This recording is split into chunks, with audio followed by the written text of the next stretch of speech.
Hi everybody, welcome today to the unboxing of the Winsor Newton Cotman watercolor series. So this box has about 12 colors and it has 12 empty pans. So I'll show you what that is. This is a very beautiful box that Winsor Newton has. This is also called as the Cotman series. So what's about the Cotman series is it is considered almost as a student grade, or I would say a little less than professional grade. These are a little more affordable as compared to the professional grade. So if you're looking to get a glimpse of how Winsor & Newton is, then you can think about getting this first and then understanding how it is. So this has a very nice booklet which talks about all the different shades which are available, and let's see how it looks inside. So this is how it comes, and you can see that there are really very beautiful colors over here, and this is how it looks when it is unopened. So what is this area for? So Winsor & Newton and almost all of the good brands of professional watercolors, they have these pans or cakes which are sold separately. So you can just buy a single color that you want and you can place them over here.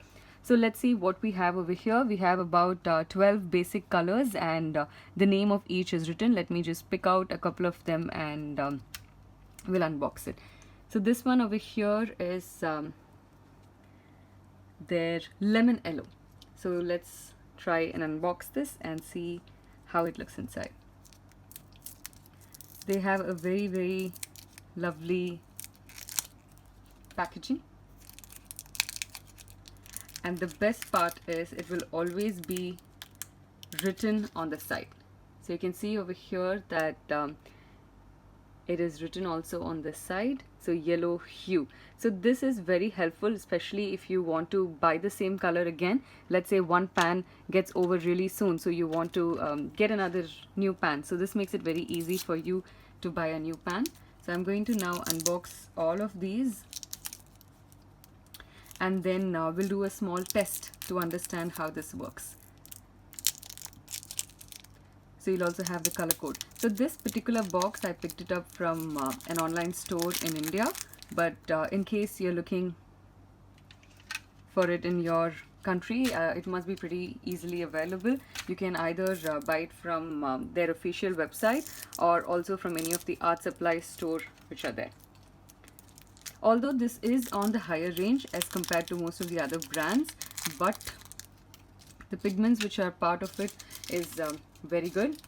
This will also last you quite a long time. These are very pretty colors. So this one over here is the rose. So it's also a very good idea to create swatches of your colors and keep it, because sometimes what happens is it will not really be in the same way that it looks. Like over here it could look really dark, but when you place it on your papers or your watercolor sheets, it might look a little different. So this here is an ultramarine. These are also sold individually. So in case you feel that you don't want the entire set or you don't want about 12 colors, then you can just pick out like a couple of colors. It's a good idea to pick the basic colors, which is your primary colors, and then you can mix tons of colors with it. You would notice that there is no white. This is a Prussian blue. Yes. So I was just seeing if there is a white. Yes, there is absolutely no white over here. It's also because in watercolors you don't really use white. White is a very important set in acrylics, also in gouache, but not really for your watercolors. So you're expected to make sure that you leave the space which is required for your watercolors for the white. I already love how my color palette looks. I'm excited to test it out. So we have 4 more, and then we'll begin the test. So if this seems like it's extremely expensive and you're not very sure if you should get these, then try out some cheaper range which is available and see if watercolor is something that you're very interested in. And if you are, then it's a wonderful idea to just get it. This is a really, I think, satisfying process of taking out all the colors one by one and creating this. Oops. So this one over here is a burnt umber.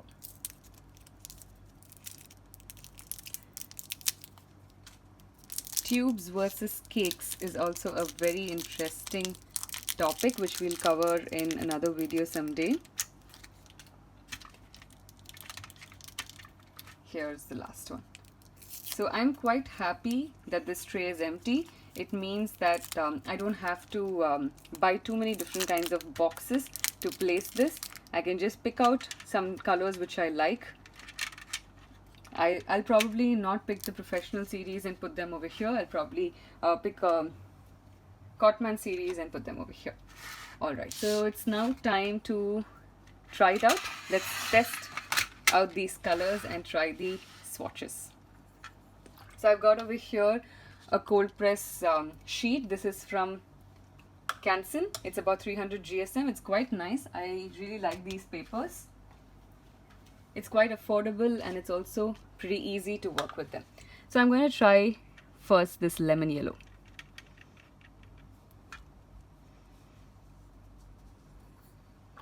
It has a very, very beautiful. It's quite smooth, much smoother than I would have expected it. Now here's the next one. This is a very nice color. So if their so-called student range is so good, especially in terms of pigments, and you can see that it gives a very, very smooth and a clear finish. Let's try and drag this color out. Very, very smooth. I've been using a lot of different brands of watercolors so far, and I think this has been one of the best in terms of how it's flowing.